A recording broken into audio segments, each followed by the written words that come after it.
বৌমা শাশুড়ির এই ঝগড়ার প্রধান কারণ হচ্ছে জেনারেশন গ্যাপ, ঠিক কিনা?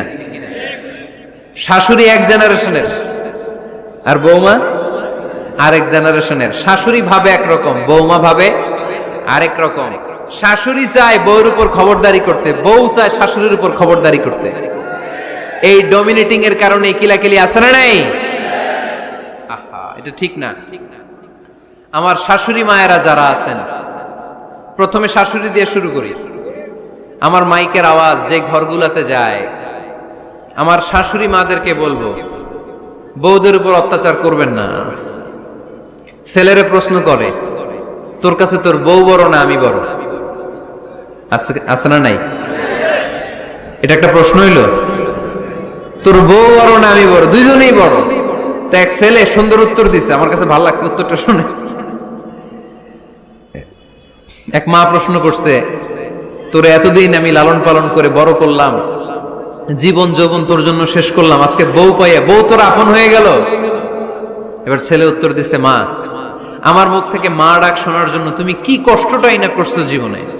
10 মাস আমারে পেটে ধারণ করলা, খাইতে পারো নাই, বমি করছো, খালি ওষুধ খাইছো, তোমার পেট কেটে আমারে বের করা হয়েছে, 2 বছর আমারে দুধ খাওয়াইছো, পেশাব পায়খানা পরিষ্কার করেছো। বয়স যখন 3-4 তখন তোমার আমি মা ডাকছি, এই মা ডাকটা শোনার জন্য তুমি এত কষ্ট করছো। আর আরেকবারের মাইয়া এই ঘরে আইসাই তোমার মা ডাকা শুরু করছে। যেই মেয়েটা তোমারে মা ডাকে সে আমার আপন হবে না কেন মা?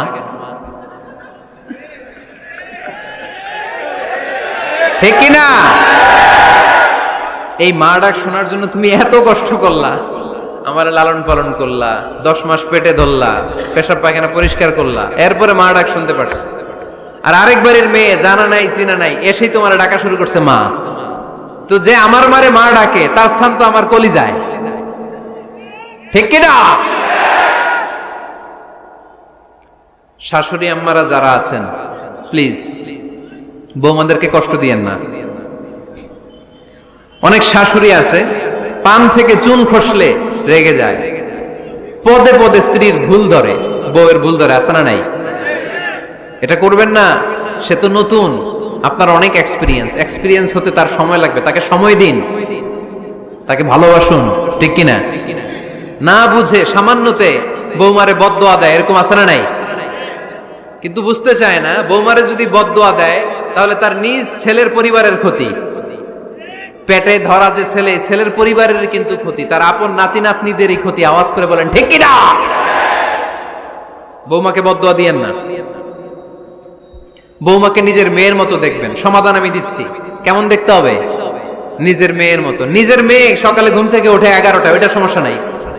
বৌমা কেন উঠলো না, ওইখানেই ঝামেলা, আছে না নাই? মেহেরবানি করে আপনার বৌমাকে আপনার নিজের মেয়ের মতো দেখেন। নিজের মেয়েরে যেমনি আদর করেন তাকেও অমনি আদর করেন। আপনার বৌমারে যদি আপনি কষ্ট দেন, মনে রাখবেন আপনার নিজের মেয়েটাও আরেকবারের বউ হয়ে কয়েকদিন পরে যাবে। আপনি যা যা করবেন আপনার মেয়েকেও তারা ওই রকম কষ্ট দিয়ে বাড়িতে ফিরিয়ে দিবে। চিল্লায় বলেন ঠিক কিনা? খবরদার, টিট ফর ট্যাট।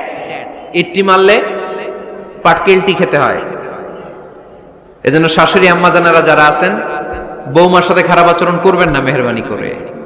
তাকে আপনি কষ্ট দিলে আপনার নিজের মেয়েটাও আরেক বাড়ির বৌমা হবে, সেও ওই বাড়িতে এই কষ্টগুলো ভোগ করবে। এগুলো যখন আপনি শুনবেন তখন আপনার চোখ দিয়ে পানি পড়বে কি পড়বে না? পড়বে। এবার আসেন বৌমার কথা বলি। বৌমা যারা আছেন মেহেরবানি করে, বৌমা যারা আছেন মেহেরবানি করে আপনার শাশুড়ি আম্মাকে নিজের মায়ের জায়গায় রাখবেন। আপনার বাড়ি ছেড়ে নতুন বাড়িতে আসছেন, তো এটাই তো আপনার বাড়ি। আপনার মা রেখে দিয়ে নতুন মা পাইছেন, এটাই তো আপনার মা। তো ওনাকে মায়ের জায়গায় বসাতে আপনার সমস্যাটা কোথায়?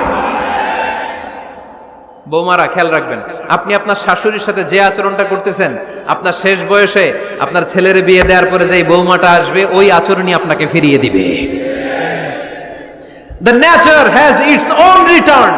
প্রকৃতির একটা মাইর আছে, এটা শেষ মাইর, এটা শেষ খেলা। প্রকৃতির খেলা বড় খেলা। আপনি আপনার শাশুড়ির সাথে যে আচরণ করবেন, আপনার শেষ বয়সে আপনি একদিন শাশুড়ি হবেন, এটা মাথায় রাখবেন। ওই আচরণই আপনি ফিরে পাবেন। আওয়াজ করে বলতে হবে ঠিক কিনা? এজন্য 9 নাম্বার পয়েন্টস হচ্ছে মিউচুয়াল রেসপেক্ট। সবাই যেন সবাইকে ভালোবাসি। দোষ ছাড়া মানুষ নাই, সবার দোষ আছে, আমরা যেন একে অন্যের দোষ না খুঁজি। বৌমারা, আপনাদের কেন যদি আমার মাইকের আওয়াজ যায়, অল্প কিছু টেকনিক অবলম্বন করলে আপনি আপনার শাশুড়ির মন জয় করতে পারবেন। শাশুড়িরা আসলে বেশি কিছু চায় না, আগের জামানার মানুষ তো, এদেরকে ওইভাবে হাত করতে হবে। মাঝে মাঝে একটু শাশুড়ির মাথায় তেল দিয়ে দেন, চুলে তেল দিয়ে দিবেন আর কি, মাঝে মাঝে চুল আশ্রয় দিবেন, এগুলো কিন্তু খুব পছন্দ করে শাশুড়িরা।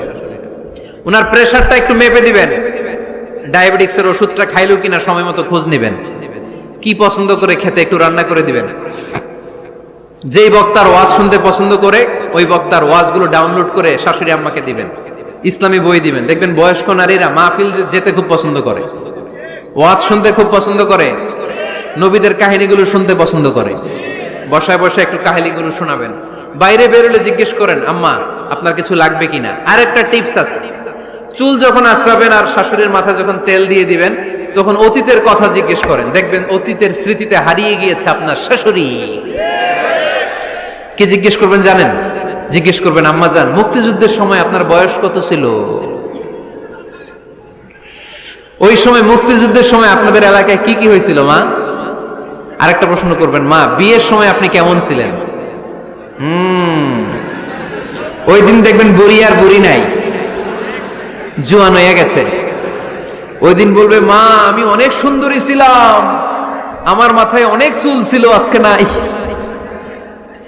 আমগো গ্রামে আমার সাথে সুন্দরী মাইয়া ছিল না। অতীতের স্মৃতিতে, স্মৃতি হাতরাতে হাতরাতে তিনি হারিয়ে যাবেন। জিজ্ঞেস করবেন যে, মা শীতকালে আপনাদের দেশে কি পিঠা বানাতেন আপনি যখন ছোট ছিলেন, আপনার বাপ চাচারা কি করতো? এগুলো জিজ্ঞেস করলে উনি স্মৃতির পাতা হাতরাতে হাতরাতে চোখ দিয়ে দাঁড় দাঁড় করে ওনার পানি ঝরতে শুরু করবে। আপনার জায়গায়, ওনার হৃদয়ের মনি কোঠায় এমন জায়গায় পৌঁছবে, আপনার ছাড়া উনি কিছুই বুঝবে না। বৌমারা, এই অল্প কিছু টিপস অবলম্বন করে আপনারা আপনাদের শাশুড়ির মনকে জয় করতে পারেন।